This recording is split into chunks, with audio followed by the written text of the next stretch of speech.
बात करते करते मोबाइल एक्सप्लोड। ऑगस्टिन सर, लेकिन सवाल है इस स्केल पर, ऑगस्टिन सर सवाल था इस स्केल पर जो वॉल्यूम दिखाई दे रहा वो बहुत बड़ा सवाल पैदा कर रहा है। इसमें मैं आखिरी बात एक 30 सेकंड में खत्म कर देता हूं।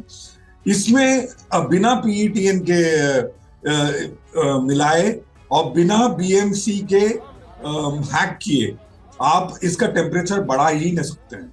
तो इसका टेम्परेचर बढ़ा है सॉफ्टवेयर, और इसके ऊपर मैं लिखा भी हूं, सॉफ्टवेयर और हार्डवेयर कॉम्बो के साथ।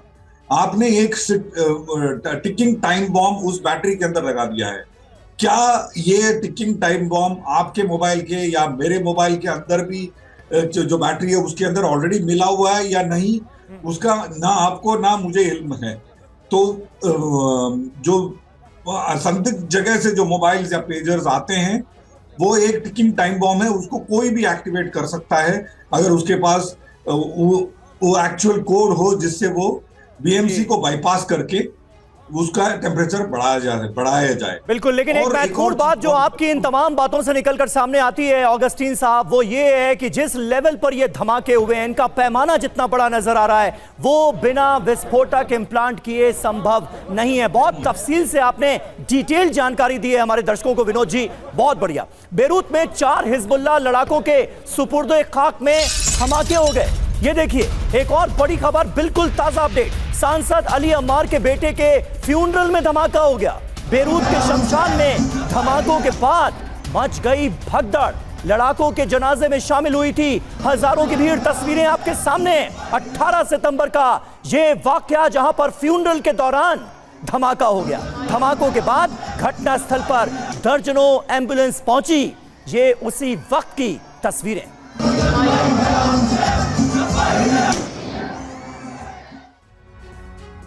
और जिस तरह से लेबनान में इलेक्ट्रॉनिक डिवाइस को हथियार बनाकर धमाके किए गए, उससे सवाल यह है कि क्या कोई भी इलेक्ट्रॉनिक डिवाइस हैक हो सकता है।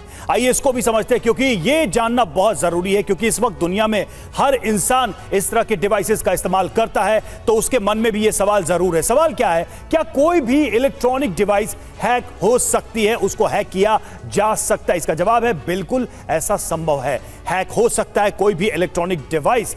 कैसे संभव है? तो नेटवर्क से चलने वाले डिवाइस को हैक कर सकते हैं अगर वो किसी नेटवर्क से कनेक्टेड है तो। बिल्कुल, पेजर का अगर जिक्र किया जाए तो सिक्योरिटी फीचर इसका ज्यादा मजबूत नहीं है। मोबाइल पेजर के मुकाबले ज्यादा सुरक्षित माना जा सकता है। इस लिहाज से इस्तेमाल तकनीक इंक्रिप्टेड नहीं होती पेजर में, जबकि मोबाइल में इंक्रिप्शन, एडवांस सिक्योरिटी फीचर्स मौजूद होते हैं। लेकिन हैक वो भी हो सकता है।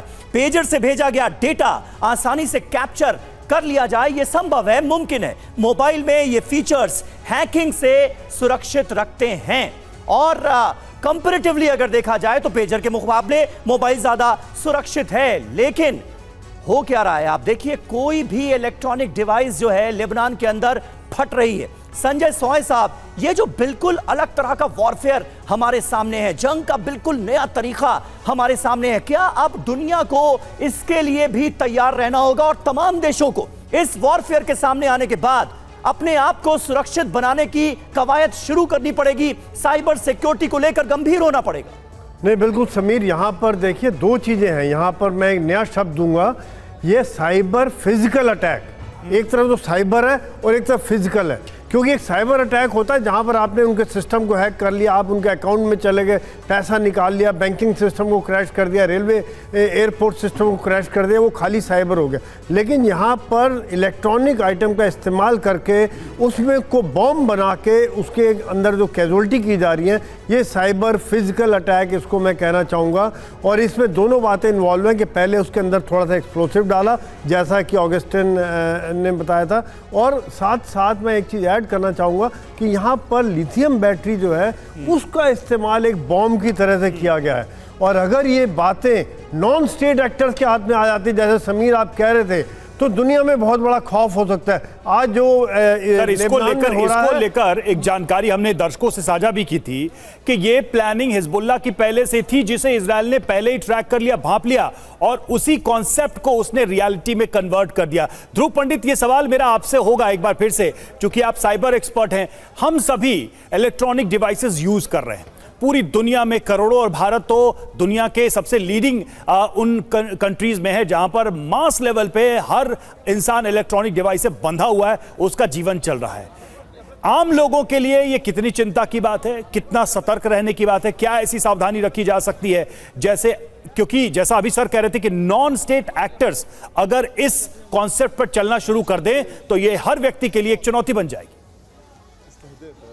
देखिए, ये चिंता का विषय तो है, क्योंकि आप देखिए जो डिवाइसेस होती है, आज मोबाइल फोन है, फ्रिज है, लैपटॉप है, आई वॉच जैसी ये स्मार्ट वॉचेस है, ईयरबड्स है, हम जो भी चीजें यूज कर रहे हैं ना, ये सारी चीजों में हमको सबसे पहले तो ये ध्यान रखना है कि इसकी मैन्युफैक्चरिंग कहाँ हो रही है, एक्सपोर्ट और ये इंपोर्ट कहाँ से हो रहा है। तीसरा कि ये ब्रांड है या नहीं भी है।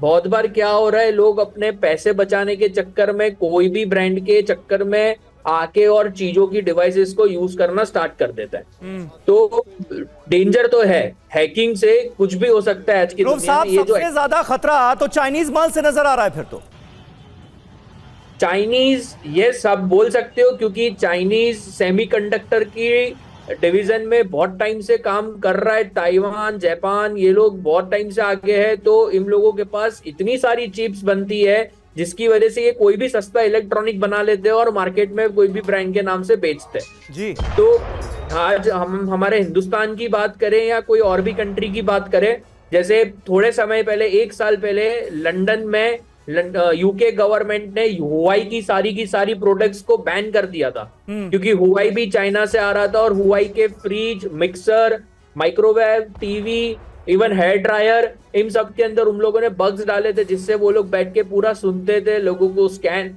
कैमरा यानी कुल मिलाकर ये इलेक्ट्रॉनिक डिवाइसेस जिंदगी को जितना आसान बना सकती हैं, उतना ही मानवता के लिए खतरा भी बन सकती हैं, मुश्किलें भी पैदा कर सकती हैं। ये इन तमाम खबरों से बिल्कुल साफ होता है। इस खबर का पैमाना बहुत बड़ा है। ये कॉन्क्लेव लगातार जारी है। TV9 भारतवर्ष पर तमाम खास मेहमान हमारे साथ जुड़ रहे हैं।